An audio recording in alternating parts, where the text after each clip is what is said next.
At Göbekli Tepe in modern Turkey, dating back to 11,600 years ago, we have massive carved stone temples. Built with astronomical precision, using stones weighing up to 20 tons. By people we used to think were just simple hunter-gatherers, no wheels. No metal tools according to mainstream theory, yet somehow these structures exist. At Jericho, dating back to 9000 BCE, we have a stone tower 28 feet tall. Built with such precision that modern engineers are baffled. At Çatalhöyük in Turkey, 7500 BCE, we have a city of 8,000 people, grid-planned. With art, with religion, with domesticated animals and agriculture. These weren't primitive people stumbling toward civilization. These were the survivors and descendants of something that came before. Daily life before the flood. So what was a typical day like for someone living in this ancient pre-flood world? Let's walk through it.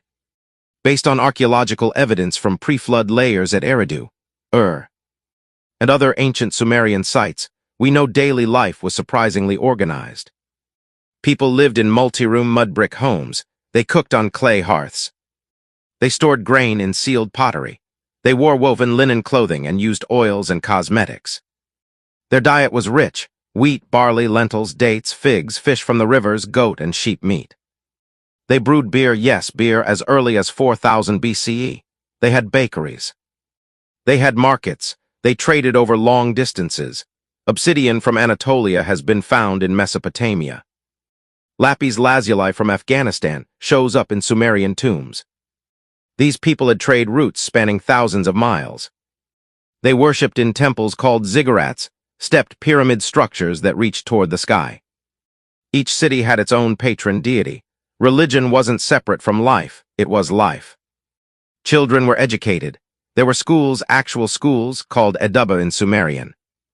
Students learned writing, mathematics, music, and law. Women held property rights.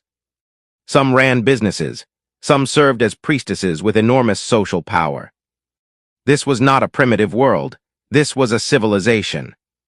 A thriving, breathing, complex civilization. The Nephilim, the giants, and the mystery people.